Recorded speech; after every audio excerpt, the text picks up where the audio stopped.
아우 우리 작가님, 팀장님 뭐 다 울고 있어요. 야 이거 어떡하냐. 이거 너무 막강한데? 아이 또 사면 되지 뭐.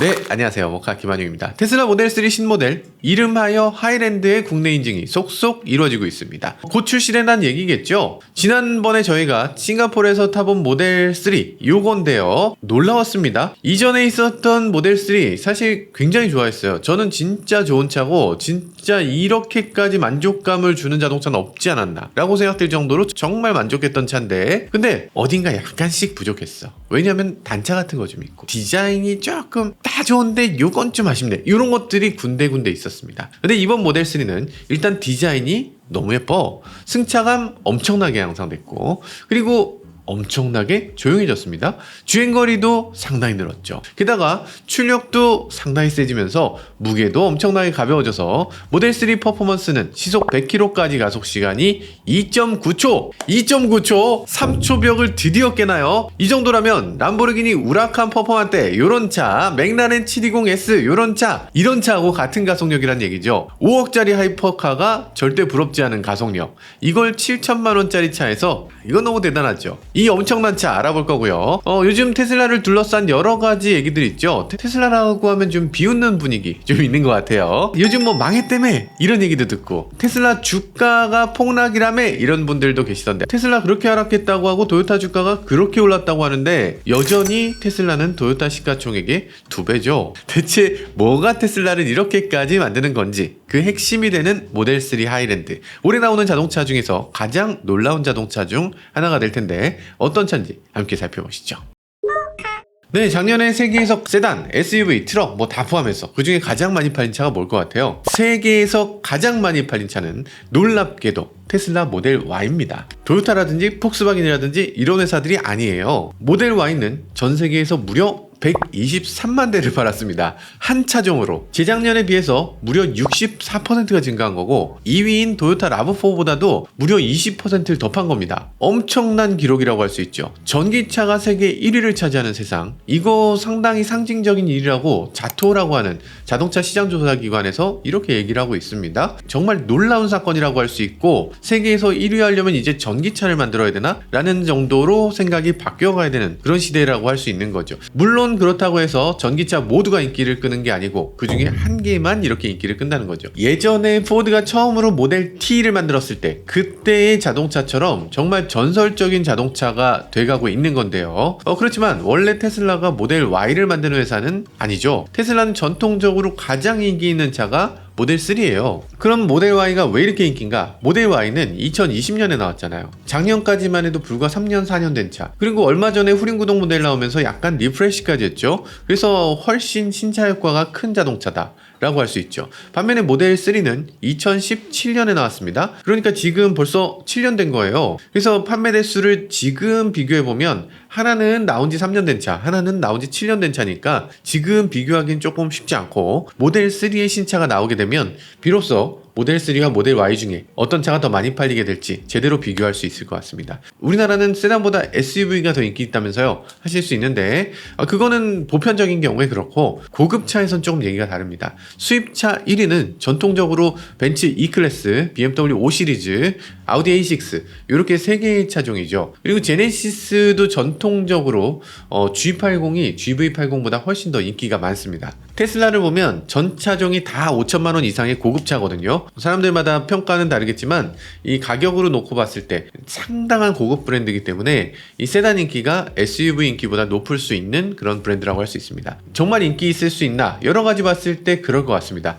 일단 스타일이 너무 예뻐요. 스포츠카처럼 딱 탔을 때 폼 내면서 탈 수 있는 느낌. 저는 드림카라고 하면 포르쉐 911 이렇게 꼽지만 요즘 어린 친구들은 테슬라를 드림카로 꼽는 경우가 꽤 있습니다. 제가 처음에 테슬라 모델 3 시승했던 게 6년 전에 미국에서였거든요. 그때 차를 몰고 이렇게 가는데 미국인 젊은 친구가 와서 막 이게 모델 3예요? 얼마예요? 가속되는데 얼마나 걸려요? 뭐 이러면서 막 말을 시키더라고요. 그럴 정도로 이렇게 모델 3는 정말 이 젊은 사람들에게는 엄청난 자동차, 그리고 꽤 드림카가 되는 자동차라고 할 수 있습니다. 모델 Y는 상당히 실용적인 자동차이기 때문에 아빠의 자동차 같은 느낌, 그런 거 있지만 모델 3는 아무래도 내가 타는 자동차로, 어린 친구들이 정말 드림카로 꿈꿀 수 있는 자동차로 만들어진 것 같아요. 그 모델 3 너무 노후화됐다는 느낌이었는데 이번에 새롭게 리프레시 되면서 다시 드림카 반열에 올라가게 될지 이걸 놓고서 다들 관심을 보이고 있습니다. 자, 달라진 테슬라 모델 3 어떤 식으로 바뀌었는지 일단 외관부터 살펴보시죠.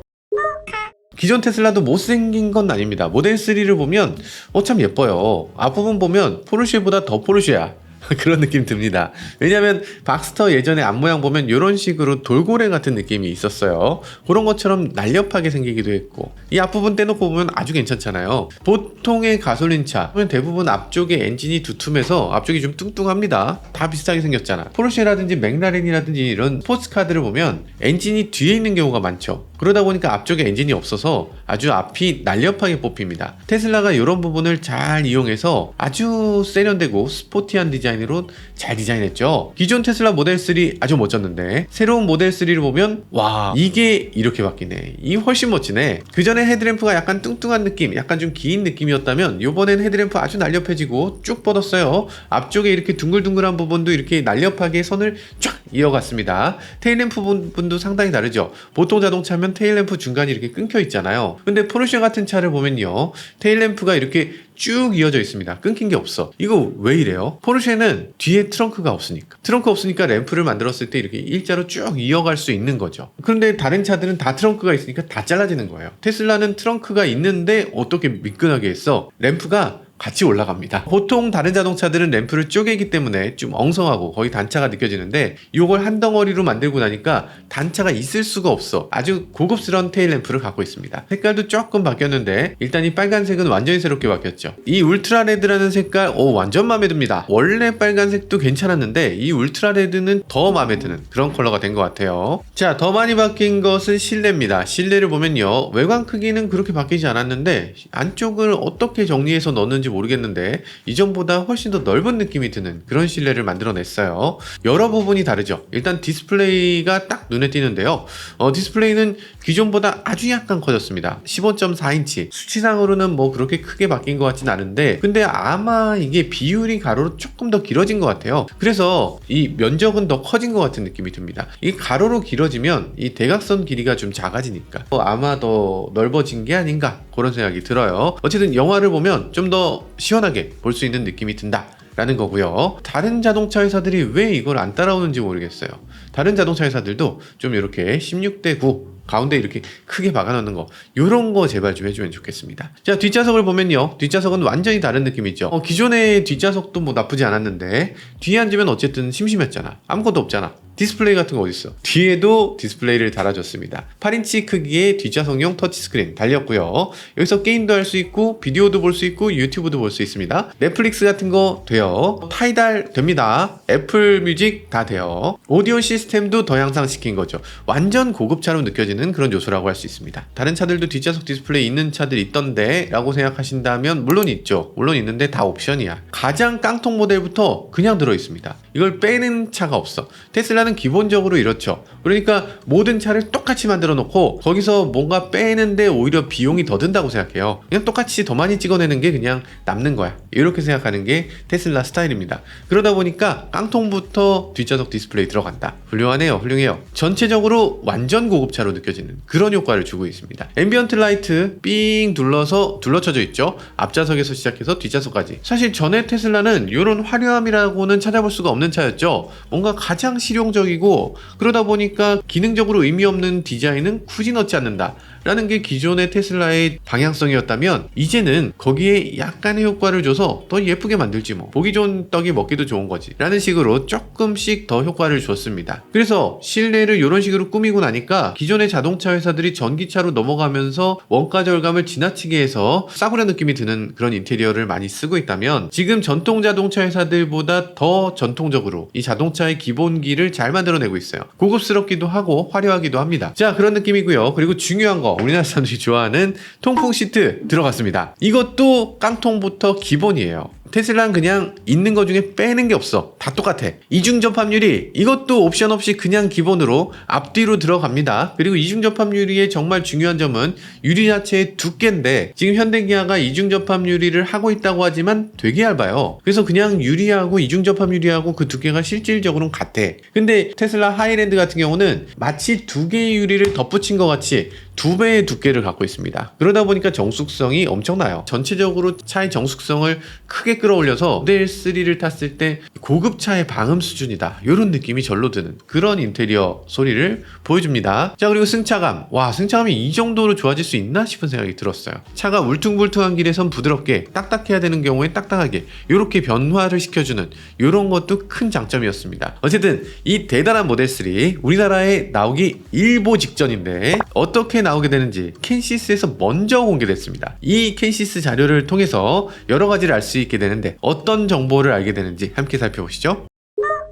네, 우선 모델 3 퍼포먼스인데요. 모델 3 퍼포먼스 출력이 나왔습니다. 이거 굉장히 충격적인 거예요. 왜냐하면 지금 테슬라가 출력을 공개하는 경우가 거의 없어. 테슬라는 몇 마력인지 우리가 모릅니다. 테슬라가 그걸 공개를 안 하니까. 캔시스에 이게 공개가 되니까 테슬라가 뭔가 항의를 했는지 지금은 이 정보가 사라졌어요. 뭐 캔시스에 정보가 올라왔다 사라지는 경우가 워낙 많으니까 그러려니 하고 있는데, 세계적으로 테슬라 모델 3 퍼포먼스 출시를 한 나라가 없고, 그러다 보니까 출력이라든지 뭐 스펙이라든지 이런 것들이 공개된 게 전혀 없는데 지금 이렇게 출력까지 공개된 거, 이거 아주 놀라운 거죠. 약간 반강제로 공개된 느낌입니다. 이번 테슬라 퍼포먼스는 정말 많이 기대되고 있는데, 그래도 그럴 만한 것이 이 차가 어떻게 생겼는지 우리가 아무도 몰라요. 디자인이 지금 극비리에 숨겨져 있습니다. 기존에는 테슬라 퍼포먼스라도 그냥 롱레인지라든지 스탠다드 모델에 모터만 바꾸었잖아. 그래서 디자인 차이가 전혀 없어서 뭐 이거 돈 들여도 돈 들인 티가 안 나는구만 이러면서 굉장히 아쉬워했는데, 이번에는 디자인도 완전히 다르게 한다고 해서 관심이 더 늘어가고 있죠. 근데 이 정보가 공개됐다니 너무 감사하네요. 자, 일단 최고 출력을 보면요, 전륜 모터가 215마력, 후륜은 412마력을 낸다고 합니다. 오, 그래요? 412마력 모터라니. 그래서 합산 출력은요 627마력. 뭐 합산 출력에 대해서 여러 가지 사람들마다 의견이 있지만 어쨌든 이걸 그냥 단순 덧셈 했을 때 627마력이 나온다는 겁니다. 기존 모델 3 퍼포먼스도 엄청난 출력이었는데 그게 480마력이었거든요. 그러니까 지금 기존 대비 138마력이 상승했습니다. 138마력이라면 뭐야, 거의 소나타 한 대가 더 들어온 거예요. 놀랍죠? 아니, 이 정도로 퍼포먼스가 높아졌으면 이건 퍼포먼스가 아니라 뭔가 다른 이름, 뭐 플레드라는 이름으로 붙여야 되지 않습니까? 약간 그런 생각이 드는데, 자, 그러면 어떻게 그렇게 했나? 무게가 크게 상승했나? 당연히 상승했겠지 라고 생각했는데, EV6라든지 아이오닉5라든지 이런 차들이 공차 중량이 대충 2톤 정도 돼요. 아이오닉5N, 뭐 EV6 GT 이런 차들은 2톤이 넘어갑니다. 그래서 뭐 좋긴 한데 차가 너무 무거워 이런 얘기들을 하는데, 그러면 이 차 무게는 어느 정도인가? 이렇게 퍼포먼스가 어마어마한 차인데 공차 중량은 1855kg이라고 합니다. 와, 기존 대비해서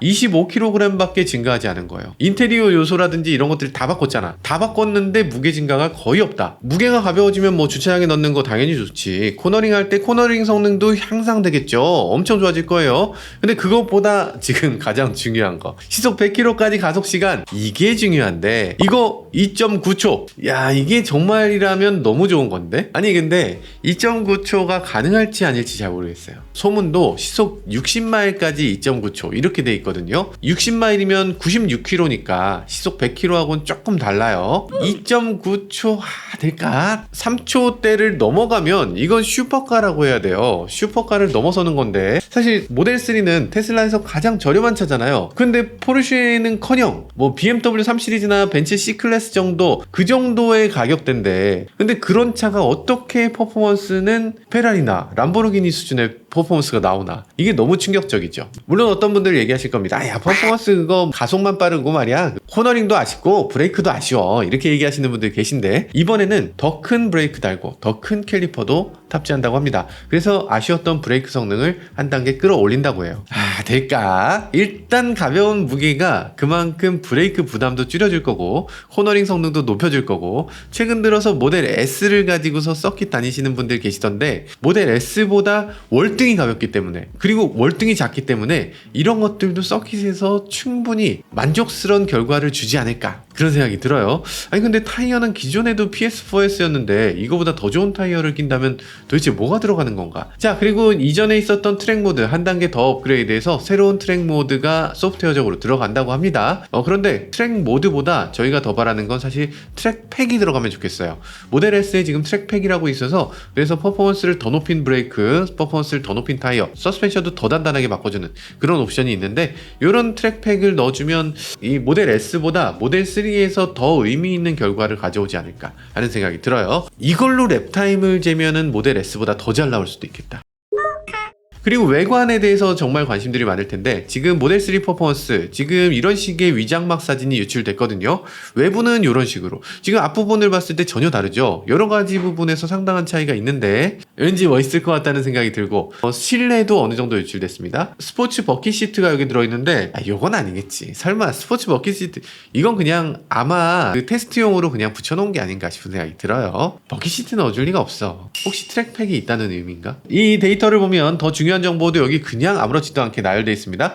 전륜구동 모터가 3D3 이렇게 써 있어요. 이 모터 이름이 이렇게 표시되는 거, 이것도 아주 신기하네. 일반적인 모델 3, 모델 Y 이런 차들이 지금 3D3 이렇게 돼 있는 모터를 씁니다. 이걸 가리켜서 인덕션 모터라고 해요. 인덕션 모터는, 보통의 모터는 영구자석이 있고 그 영구자석 안에 회전자가 돌거나, 아니면 반대로 영구자석이 안에 있고 회전자가 밖을 돌거나 뭐 이런 식으로 하는 거잖아요. 그런 것들이 영구자석 모터라면, 이 인덕션 모터는 그 안쪽에 있는 곳이나 바깥쪽에 있는 곳이나 둘 다 전기의 힘으로 반발을 일으켜서 영구자석 없이 돌도록 하는 겁니다. 가격이 상대적으로 싸기도 하고, 그리고 피크 타임에 초반에 높은 퍼포먼스를 끌어낼 수 있는 모터예요. 그렇기 때문에 하나는 인덕션 모터로 자동차를 빡 끌고 갈 수 있는 그런 효과를 주는 그런 용도로 인덕션 모터가 들어가는 거고요. 후륜 모터도 공개가 됐습니다. 원래는 5D1이라고 하는 모터가 들어갈 거다, 이렇게 전 세계적으로 알려져 있었어요. 그게 뭐냐면 테슬라 모델 S 플레드에 들어가는 전륜 모터입니다. 회전자가 너무 빠르니까 그 회전자가 팽창하지 않도록 하는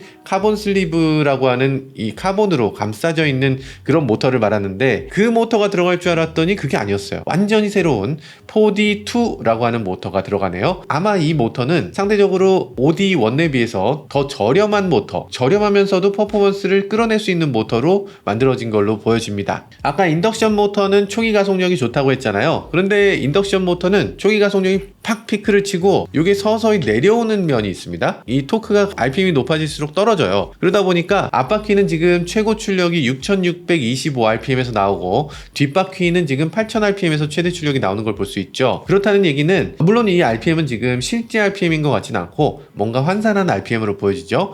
어쨌든 상대적으로 지금 후륜이 더 RPM이 높은 걸 봤을 때는 앞바퀴는 인덕션 모터인 게 확실하고요. 뒷바퀴는 아마도 영구자석 모터인 걸로 보여집니다. 영구자석 모터는 꾸준한 RPM을 가져갈 수 있기 때문에 이 고속에서도 계속 꾸준한 힘으로, 그래서 자동차를 계속 잘 밀어줄 수 있을 걸로 기대돼요. 자, 어쨌든 지금 좋은 점만 있는 건 아니어서요. 케이시스 자료를 좀 더 보면요, 배터리 용량은 81.6kWh입니다. 기존 대비해서 3kWh 줄었어요. 뭐 나쁘진 않습니다. 일단 배터리는 그럼 뭐가 들어가나, 이건 중국산 배터리 아니야? 라고 하실 텐데, LG 에너지 솔루션의 NCM 배터리를 씁니다. 와, 드디어 테슬라 하이랜드는 중국 판매 물량을 포함해서 세계에 나가는 차들이 다 LG 배터리를 씁니다.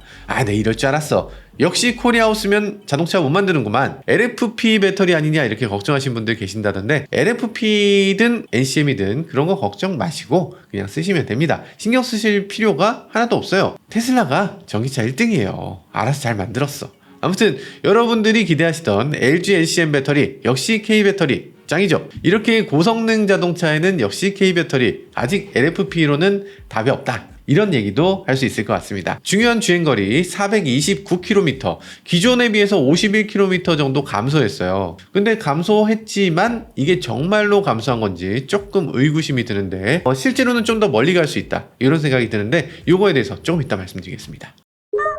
다음은 모델 3 롱레인지입니다. 최대 출력은 498마력, 기존 대비해서 77마력 정도 상승했어요. 와, 대박. 이거 어떻게 올렸지? 498마력이면 너무 높은 거 아니야? 롱레인지가 498마력이라는 게 말이 돼요? 자동차가 500마력이잖아요. 500마력이면 보통 500마력짜리 차가 어떤 차가 있지? BMW M3, C63 AMG 뭐 이런 정도의 자동차들, 이런 자동차가 대충 500마력이에요. 롱레인지인데 이게 장거리 갈 수 있는 그냥 꾸준히 크루징하는 차예요. 그렇지만 M3보다 빠르죠. 이런 얘기인데 너무 세지 않나 싶은 생각이 듭니다. 어떻게 이렇게 올렸나? 일단 모터를 바꿨습니다. 모터가 3D7이라고 하는 모터로 바뀌었어요. 이거 신규 모터인데 출력과 효율이 더 높아진 모터라고 합니다. 주행거리가 같은 배터리면 주행거리가 더 늘어나는 그런 모터라는 거죠. 배터리 용량은 81.6kWh이고요. 기존 대비해서 3kWh 감소했다라고 합니다. 공차 중량은 1825kg, 기존 대비 5kg 오히려 감소했어요.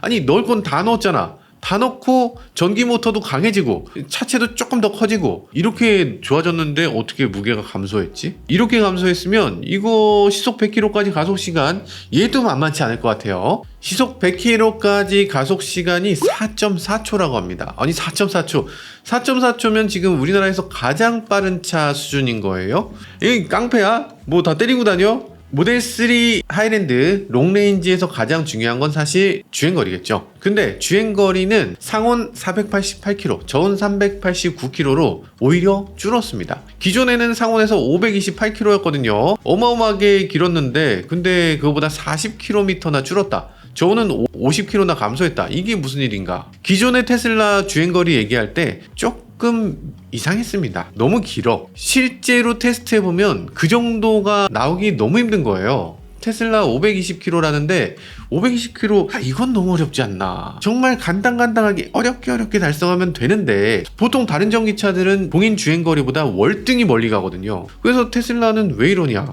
라고 했는데 아마도 그때 당시는 미국에서 받은 데이터를 어떤 식으로든 가져와서 한국에 이걸 어떤 식으로든 적용해서 굉장히 유리한 주행거리를 받은 게 아닌가 하는 생각이 들어요. 우리가 5사이클이라고 하잖아요. 이 5사이클을 실제로 테스트하는 경우는 우리나라에 거의 없는데 전체를 해서 곱하기 0.7 해서 그냥 일괄적으로 빼버리는데 아마 테슬라는 이 5사이클을 제대로 테스트했든가 뭐 이런 방식으로 해서 훨씬 유리하게 미국 데이터를 그대로 가져온 것 같다. 이런 생각이 들어요. 이번 테슬라는 왜 그렇게 못했을까? 이번 테슬라는 중국에서 온 차기 때문에 한미 FTA의 효과를 받지 못하고 정말 철저하게 새롭게 주행거리를 우리나라에서 다시 테스트했을 텐데 그러다 보니까 주행거리가 더 가혹하게 좀 더 객관적으로 나온 게 아닌가 싶습니다. 원래 테슬라가 공인 주행거리보다 조금 덜 나온다 이런 느낌이었다면 이제는 다른 전기차들과 마찬가지로 여기 써있는 주행거리보다 월등히 잘 나올 것이다. 이런 느낌으로 보면 좋을 것 같아요.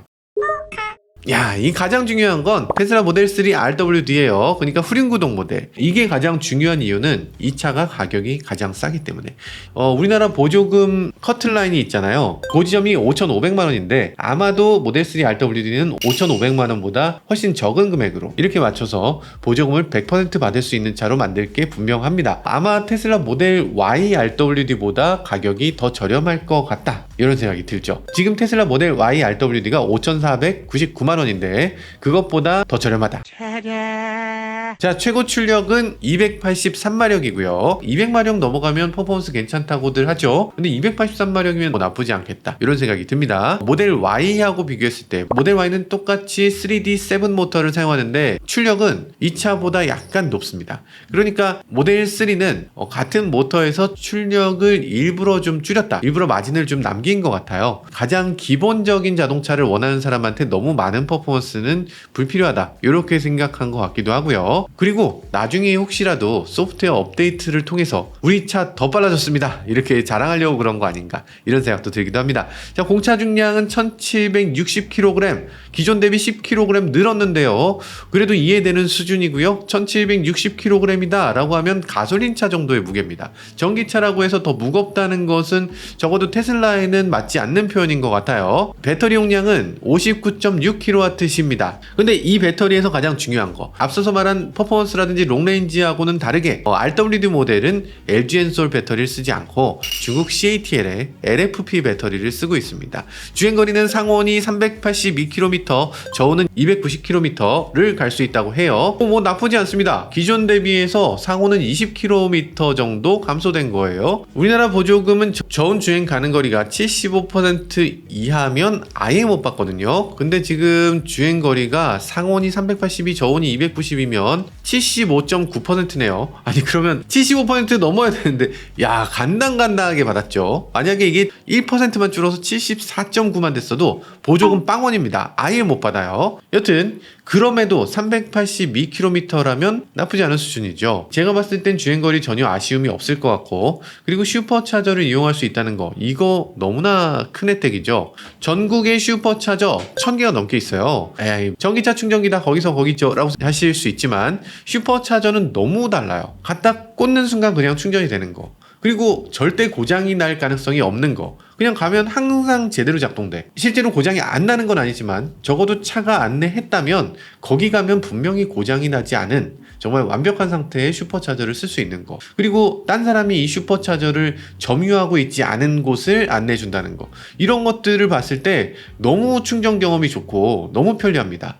그래서 일반적인 충전기에 비해서 훨씬 편리하고 충전 속도도 훨씬 빨라요. 그래서 장거리 주행이 즐겁다. 이런 느낌이 들어요. 근데 아쉬운 점도 있긴 하죠. 아쉬운 점은 충전 속도가 느린 거. LFP 모델은 일반 모델에 비해서 충전 속도가 느립니다. 지금 모델 Y RWD 사신 분들 아시겠지만 최고 속도가 170kW 정도 돼요. 물론 170kW면 상당히 빠른 편입니다. 다른 자동차들 뭐 100kW 넘냐 마냐 뭐 이런 거 갖고 옥신각신하잖아요. 고속 충전기도 170까지 가는 고속 충전기 별로 없어요. 150 정도면 진짜 빠른 거야. 근데 다른 테슬라는 250kW까지 충전되는 걸 보여주잖아요. 그러니까 같은 테슬라 입장에서 상대적으로 좀 짜증난다. 이런 느낌은 확실히 있습니다.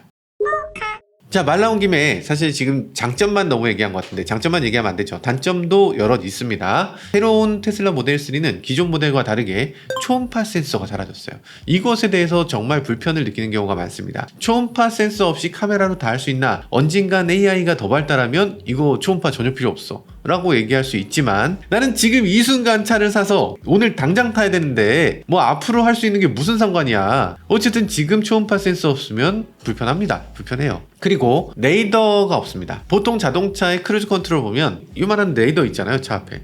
테슬라는 그 레이더를 뺐어요. 레이더랑 비전 같이 쓰는 게 아니고 비전만 씁니다. 테슬라 일론 머스크는 사람이 운전할 때 뭐 레이더 갖고 운전하냐? 그러지 않잖아. 눈으로 운전하잖아. 고도로 발달한 AI는 루이스 해밀턴과 구별할 수 없다. 아니 AI가 사람보다 뛰어난데 그거보다 훨씬 뛰어난 AI로 당연히 그걸로 돼야지. 그렇게 주장하는 거예요. 물론 뭐 비전으로 잘 됩니다. 미국에서 테슬라를 타보면 정말 신기해요. 출발할 때 버튼 그냥 뚝 누르고 지가 갑자기 가속을 해. 핸들을 막 돌려. 목적지 갈 때까지 알아서 주차장 빠져나가요. 주차장 막 이렇게 빠져나가서 골목 알아서 가요. 신호 알아서 봅니다. 비보호 좌회전할 때 이렇게 고개 밀어넣고 갈 듯 말 듯 하면서 쑥 이렇게 통과하고 이런 거 다 돼요. 우리나라는 그게 안 되죠. 우리나라는 도대체 FSD 언제 해줄 건데. 그리고 지금 중국 생산차잖아요. 한미 FTA의 혜택을 받지 못할 게 분명하기 때문에 만약에 이거 FSD로 자율주행을 하려고 해도 우리나라 정부에서 그거 왜 해? 그거 하지 마. 이러면 안 해야 되죠. 그거 못하는 겁니다. 우리나라 정부가 때리면 맞아야 되기 때문에 FSD 쉽게 할 수 있을까? 여튼 그런 것도 고려해야 됩니다. 자, 일단 출시는 금방 될 것 같습니다. 아주 빠르게 이루어질 것 같아요. 당장 다음 달에 나와도 전혀 이상하지 않다. 제가 뭐 구체적으로 말씀드릴 수는 없지만 아무튼 굉장히 빠르게 나옵니다. 그럼 이거 사야 되나? 가장 중요한 건 가격일 텐데요. 2019년에 우리나라에 모델 3가 출시됐죠. 그때 당시 가격이 얼마였냐? 스탠다드 레인지 플러스였는데 그게 5,239만원, 그리고 롱레인지가 6,239만원, 퍼포먼스는 7,239만원. 이때 제가 샀죠. 7,239만원에 보조금 1,300만원 받았으니까 저는 5,939만원에 샀네. 와씨, 진짜 이거를 마르고 닳도록 타고서 4,700만원에 팔았으면 잘 판 거다. 잘 팔았네. 요즘 테슬라를 가리켜서 치킨 게임이다 뭐다 하면서 눈물의 떨이 일론 머스크 울고 있어요 이런 느낌의 기사들, 그거 맞나? 아니죠. 원래 테슬라는 가격 혁신의 회사였습니다. 그 전까지 전기차 가격보다 반값 전기차를 내놨던 거예요. 그 테슬라가 계속 공급이 밀리면서 가격을 막 끌어올렸던 겁니다. 비정상적으로 가격을 올렸던 걸 다시 원상복구하고 있는 상황이다 라고 볼 수 있어요. 그러면은 가격이 다시 원상복구 잘 됐나? 처음 가격 생각하면 더 떨어져야 돼. 더 떨어져야 돼. 그럼 얼마 정도에 팔릴까? 일본하고 우리나라하고 테슬라 가격이 좀 비슷한 편이에요. 그러면 일본에서 모델 3 하이랜드가 얼마에 팔리나? RWD 모델이 561만엔, 롱레인지가 651만엔에 팔립니다. 561만엔이면 우리 돈으로 환산해보면 4,974만원, 후륜구동을 4,900만원에 내놓고 롱레인지를 5,499만원에 내놓고 이렇게 하면 될 것 같아요. 그죠? 퍼포먼스 7,200만원 동결 딱 이렇게 갑시다. 그럼 대박일 것 같긴 한데 사실 만만치는 않을 것 같아요. 어쨌든 롱레인지라든지 퍼포먼스는 5,500만 원을 넘을 것 같은 생각이 듭니다. 그래서 아마 보조금을 50%밖에 못 받을 것 같고, RWD가 그래도 보조금을 가장 많이 받을 수 있을 텐데 LFP 배터리가 들어가잖아요. 그래서 국고 보조금을 조금 덜 받을 것 같다, 그런 생각이 듭니다. 그래도 다행인 건 모델 Y RWD보다 전비도 더 좋고 주행거리도 더 멀리 가기 때문에 국고 보조금은 더 많이 받을 수 있을 것이다, 이런 생각이 들고요. 국고 보조금이 200만 원 초반대 갈 수 있을 것 같고, 경기도 기준으로 했을 때 300만 원 넘어가는 수준도 받을 수 있을 것 같습니다. 그러면 만약에 5천만 원에 팔린다, 5천만 원에 팔리면 실제로 4,700만 원에 살 수 있을 것이다, 이런 생각이 들고, 모델 3 롱레인지를 5,499만 원에 맞추게 되면 그러면 배터리 용량도 늘어나요. 주행거리도 엄청나게 늘어납니다. 그렇기 때문에 5,499 100%를 받게 되면 국산 자동차하고 똑같은 수준의 보조금을 받게 돼요. 한 600만 원의 보조금을 받게 됩니다. 그렇게 되면 지자체 보조금하고 합쳐서 그러면 700만 원 받을 수 있는 거야. 와, 그러면 700만 원 받으면 5,499만 원짜리 4,700만 원이면 살 수 있는 거예요, 롱레인지를. 야, 훌륭하다, 훌륭하다. 아니, 테슬라 입장에서 이거 5,499 어떻게든 맞춰서 제대로 받을 수 있게끔 한번 해주면 정말 좋을 것 같습니다. 테슬라 이 정도 할 수 있겠죠? 할 수 있죠? 테슬라 하면 항상 충격과 공포에 정말 놀라운 기술력을 보여주는, 그리고 놀라운 가격 혁신을 보여주는 자동차 회사였잖아요. 그러니까 이번에도 여세를 몰아서 정말 충격적인 가격을 보여줄 걸 믿어 의심치 않습니다. 지금까지 저는 모카 김한용이었습니다. 감사합니다.